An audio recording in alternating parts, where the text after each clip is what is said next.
हाँ तो भैया मेरे प्यारे बच्चों, मैं आ गया हूँ वापस। ठीक है, अपने इस फोर्थ पार्ट में। और ये हमारा कंक्लूडिंग पार्ट होगा इस चैप्टर का, जिसमें हम ये सीखेंगे कि इंडस्ट्रीज से होने वाले पोल्यूशन को कैसे हम कम कर सकते हैं। हम जीरो तो नहीं कर सकते हैं, इट इज नॉट पॉसिबल, क्योंकि यदि जीरो करा तो इंडस्ट्रीज ही बंद करनी पड़ेंगी, है ना, विच इज नॉट पॉसिबल। तो हम कैसे कम कर सकते हैं, राइट, ताकि उसका हमारे एनवायरनमेंट पे कम से कम असर हो, वो हम पढ़ेंगे। तो आ जाते हैं page number 66 according to my NCERT book. Control of environmental degradation. Every liter of wastewater discharged by our industry pollute 8 times the quality of fresh water। बताइए, 1 लीटर से 8 लीटर पानी गंदा होता है, fresh water. How can this industrial pollution of fresh water be reduced? Some suggestions are, तो ये कुछ suggestions हैं, जरूरी नहीं है कि इम्प्लीमेंट ही हो गए हो। These are some suggestions, you can put your own suggestions also if you really know it, then otherwise copy and paste. ठीक है, minimising use water for processing by reusing and recycling it into 2 और 3 times. है ना भैया, उस पानी का बार बार use कर ले, है ना। यदि आप पानी का बार बार यूज कर लेंगे तो कम से कम नया पानी तो नहीं लेना पड़ेगा आपको, वही पानी बार बार यूज हो जाएगा। Second, harvesting of rain water to meet water requirement. हाँ, अपन रेन वाटर हार्वेस्टिंग पढ़ चुके हैं कि छत पे पानी इकट्ठा होता है, पाइप के सहारे रेन वाटर नीचे चला जाता है, उससे ग्राउंड वाटर का लेवल बढ़ जाता है। तो भैया आप रेन वाटर हार्वेस्टिंग कर सकते हैं फैक्ट्रीज में। Treating hot water and effluents before releasing them in rivers and ponds. Treatment of industrial effluents can be done in 3 parts या 3 phases, है ना। अब हमने पढ़ा था कि जो इंडस्ट्रीज से जो गर्म पानी निकल रहा है उसको बिना ट्रीट करे यदि आप छोड़ दोगे तो क्या होगा? टेम्परेचर बढ़ेगा, एक्वेटिक प्लांट्स एंड एनिमल्स पे असर पड़ेगा, है ना। तो भैया उसको पहले ट्रीट करिए, और वो ट्रीटमेंट 3 फेसेस में किया जा सकता है। पहला, primary treatment by mechanical means. This involve screening, grinding, flocculation and sedimentation. है ना भैया, स्क्रीनिंग कर दो, एक कोई जाली लगा दिया ताकि जो सॉलिड वेस्ट है वो जाली से रुक जाए, है ना। फिर उसके बाद क्या करा है? ग्राइंडिंग करा है उसका, flocculation and sedimentation. These are the process of filtering the water. हम उसको डीप डाउन में नहीं जाएंगे, कोई सेंस नहीं है, फालतू टाइम भी खराब होगा। ठीक है, तो इसको थोड़ा बहुत आपको रट्टाफिकेशन करना है। फिर secondary treatment by biological processes. कुछ ऐसे बैक्टीरियाज होते हैं जो हार्मफुल बैक्टीरियाज को खा जाते हैं, तो आप बैक्टीरिया उसमें यदि डाल देंगे तो वो बैक्टीरिया से जितना भी बायोलॉजिकल वेस्ट है वो खत्म हो जाएगा। Tertiary treatment by biological, chemical and physical processes. This involve recycling of waste water. फिर तीसरे में क्या कर सकते हैं कि बायोलॉजिकल, केमिकल और फिजिकल प्रोसेस तीनों का इकट्ठा इस्तेमाल तो उससे होता है। अभी यहाँ पे आप हमने देखा कि जब अभी वो मूर्तियां जब विसर्जित करी गई तालाब में, तो उसके बाद जो है वाटर ट्रीटमेंट के लिए उन्होंने कुछ ऐसे बायोलॉजिकल ट्रीटमेंट करे थे। काफी नींबू और न जाने क्या क्या लिया था, और उससे बायोलॉजिकल ट्रीटमेंट यहाँ की वाटर बॉडीज का करा गया, और फिर बाद में जब देखा गया तो पूरा वो पोल्यूशन फ्री वाटर हो चुका था, है ना।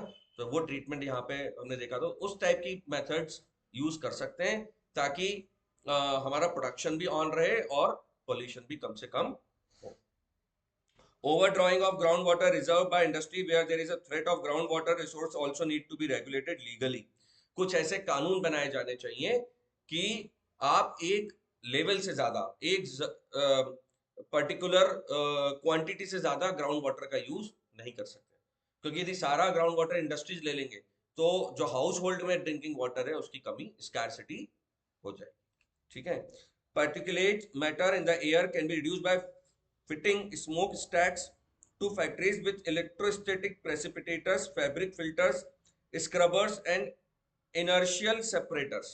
अब ये कुछ इंस्ट्रूमेंट्स होते हैं, यदि ये फैक्ट्रीज लेवल पे ही इस्तेमाल कर लिए जाए तो जो स्मोक है और स्मोक में जो डस्ट पार्टिकल्स आ रहे हैं जो वाकई में हमारे लिए जैसे लीड है और मर्क्यूरी पार्टिकल्स हैं हैवी मेटल्स के, तो उनको वहीं पे रोक लिया जाए, ताकि जो स्मोक आ रहा है उसमें ये पार्टिकल्स एनवायरनमेंट में डिसॉल्व ना हो, है ना। Otherwise they will create a very bad impact on our health. फिर smoke can be reduce by using oil और gas instead of coal in factories. Coal जलाते हैं तो धुआं होता है, ऑयल और गैस जलाओगे तो धुआं कम होगा। अब तो कोल का इस्तेमाल वैसे भी धीरे धीरे काफी कम हो रहा है ना। न्यूक्लियर पावर प्लांट में थोड़ा तेज होगा। फिर आपका इनकन्वेंशनल सोर्सेज जैसे इलेक्ट्रिक बैटरीज आ गई है ना, इलेक्ट्रिक व्हीकल्स आ गए। फिर आपकी ये विंड पावर, सोलार एनर्जी, इन पे ज्यादा अब हमारी सरकारों का ध्यान, गवर्नमेंट का ध्यान है, क्योंकि कोल से कार्बन कंटेंट जो निकलते हैं, जो कार्बन का इमिशन होता है, this is very dangerous for environment. Machineries and equipment can be used by and generator should be fitted with silencer, है ना। नॉइज पॉल्यूशन कम करने के लिए जो जनरेटर है उसका क्या करें आप, उसमें साइलेंसर फिट कर दें, ताकि ताकि नॉइज पोल्यूशन कम से कम, क्योंकि जनरेटर चलाते हैं तो बहुत तेज, आजकल तो हालांकि एडवांस जनरेटर्स आ गए, बिल्कुल नॉइज होता ही नहीं उनमें, है ना। Almost all machinery can be redesign to increase energy efficiency. आपने देखा होगा फ्रिज वगैरह, एसी वगैरह आप खरीद जाते हैं तो 5 स्टार रेटिंग, 4 स्टार रेटिंग, वो रेटिंग काय की होती है कि दे आर एनर्जी एफिशिएंट, कि कम एनर्जी लेंगे और ज्यादा आउटपुट देंगे। तो ऐसे हम हर मशीन के साथ किया जाना चाहिए, उनको रीडिजाइन करा जाना चाहिए। नॉइज ऑब्जॉर्बिंग मटेरियल में बी यूज्ड, ऐसे मटेरियल यूज करें जिससे नॉइज एब्जॉर्ब हो जाए, ठीक है। The challenge of sustainable development require integration of economic development with environmental concerns, और इसी को हम सस्टेनेबल डेवलपमेंट बोलते हैं, कि हमारा इकोनॉमिक डेवलपमेंट भी हो और एनवायरमेंट डिग्रेडेशन भी बचा रहे, ठीक है।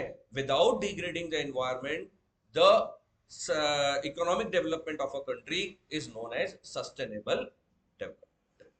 क्लियर है। नेक्स्ट क्या है, एनटीपीसी शोज द वे, एक एग्जांपल दिया है कि एनटीपीसी ने कैसे इस काम को करा। एनटीपीसी यानी national thermal power corporation is a major power providing corporation in India. It has ISO certificate of EMS, Environmental Management System 14001। ये ISO सर्टिफिकेट के नंबर्स होते हैं जो किसी एक पर्टिकुलर चीज को, पर्टिकुलर पॉल्यूशन को कम करने के लिए दिए जाते हैं। The corporation has a proactive approach, proactive यानी खुद से एक्टिव होना, उन्होंने पहले ही इस चीज को एक्टिव हो गए कि हमें पॉल्यूशन कम से कम हमारी फैक्ट्रीज के थ्रू करना है। For preserving the natural environment and resources like water, oil and gas and fuels, और इसमें ना केवल उन्होंने पोल्यूशन बात कम करने की बात कही है, बल्कि रिसोर्सेज के कम से कम इस्तेमाल और ज्यादा से ज्यादा आउटपुट की भी बात कही है, ठीक है। Water plant, this has been possible through, कैसे कराए, optimum utilisation of equipment adopting latest technique, नई से नई तकनीक का इस्तेमाल करें ताकि रिसोर्सेज का इस्तेमाल ज्यादा, जैसे मान लीजिए एक मशीन है और वो एक मशीन 1 लीटर पानी का इस्तेमाल करती है to produce 2 units of a particular production, 2 units बनाती है 1 लीटर में।